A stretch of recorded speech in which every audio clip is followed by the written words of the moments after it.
क्योंकि यह मनुष्य शरीर किराए के मकान की तरह से है। जैसे किराए के मकान में कोई बराबर नहीं रह सकता है। मकान मालिक जब कहेगा तब उसको खाली करना पड़ेगा, ऐसे इसको वो खाली करा लेगा। वो तो इंतज़ार कर रहा है कि जितने समय के लिए हमने इनको दिया था वो समय जैसे पूरा हो वैसे हम खाली करा लें। कोई आया, कहा भाई हमको दे दो, 6 महीने के लिए यहाँ पर हमारी नौकरी है, नौकरी करने के लिए आया हूँ, 3 महीने के लिए आया हूँ, दे दो, हम खाली कर देंगे घर को। तो आदमी दे देता है। बच्चे कहते हमारी परीक्षा जैसे हो जाएगी तैसे हम खाली कर देंगे, हमको दे दीजिए, तो दे देता है वो। लेकिन जैसे समय पूरा होता है तैसे खाली कराता है। 3 महीना हो गया, खाली करो। 11 महीना 12 महीना तुम्हारा हो गया, साल भर हो गया, कितना समय के लिए तुमको दिया गया था समय पूरा हो गया, जल्दी करो, खाली करो। खाली करते हो कि नहीं करते हो? करना पड़ता है।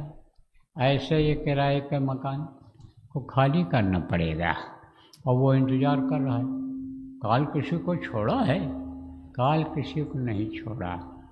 अब कोई मकान में रहने वाला ये सोचे कि हमारा मकान हो गया, अब इसी की रंगाई पुताई करो, इसी को बढ़िया सुंदर बनाओ, उसी में फंसा रह जाए और जिस काम के लिए आया, नौकरी के लिए आया, नौकरी करने न जाए, बच्चा स्कूल न जाए, उसी की रंगाई पुताई सफाई करता रहे, सजावट करता रहे, तो उसका समय बेकार चला जाएगा। न तो वो पढ़ पाएगा और नौकरी करने वाला मकान को किराए पर या न वो नौकरी कर पाएगा, न कुछ पैसा इकट्ठा कर पाएगा, दौलत इकट्ठा कर पाएगा, और न बच्चा पढ़ करके दौलत इकट्ठा करने के लायक बन पाएगा। तो आप ये मोटी बात समझो कि अगर इसी के सफाई में लगे रहोगे, इसी को बढ़िया सुंदर कपड़ा पहना करके सुंदर बनाने में लगे रहोगे और किसी से दोस्ती भी करोगे, किसी से संपर्क भी करोगे, गृहस्थी को बढ़ाओगे, तो शरीर के लिए ही तो यह लड़का हमको पानी पिला देगा, नौकरी कर लेगा जब पढ़ लिख करके, तो बुढ़ापे में हानि हमारा सहारा बन जाएगा। औरत यानी बना के खिला देगी। पत्नी सोचती है पति हमको कमा करके लाएंगे, खिलाएंगे हमारे शरीर को, तो शरीर के लिए ही सब कुछ करने में लगे हुए हो और लगे रहोगे तो धोखा हो जाएगा।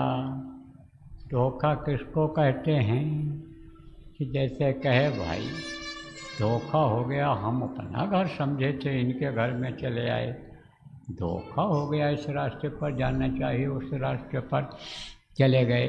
धोखेबाजी में आदमी पैसा लेकर ठग करके लेकर चला गया, धोखा हो गया, ऐसे धोखा हो जाएगा। यह शरीर एक दिन एकदम गिर जाएगा और जिस काम के लिए उसने दिया है वो काम नहीं हो पाएगा। तो अब मोटी बात आप ये समझो, वो काम कब होगा कि जब भवसागर से पार होगे, जब साधना करोगे। कौन सी साधना? यही जो गुरु महाराज ने बताया, गुरु महाराज के जाने के बाद आपको बताया गया, यही साधना, यही भजन आपके काम आएगा। और यही नाम जो बताया गया है, इस नाम का सुमिरन करोगे तो यही शब्द रूपी नाम आपकी आत्मा को खींच करके और सतलोक पहुंचा देगा, वहाँ पहुंचा देगा जहाँ शब्दों का भंडार है, और फिर वहाँ से आना जाना नहीं होगा। इसलिए इसमें सब लोग लगो और लोगों को लगाओ। खुद लगोगे जब, तब आपकी बातों का असर होगा, और उसका जब असर होगा तो लोग करेंगे। कुछ लोग ऐसे भी होते हैं खुद नहीं करते हैं और लोगों से कहते हैं तो उसका असर नहीं पड़ता है, और जब आप करने लग जाओगे तो आपकी बातों में दम आ जाएगा, आपकी बातों में ताकत आ जाएगी,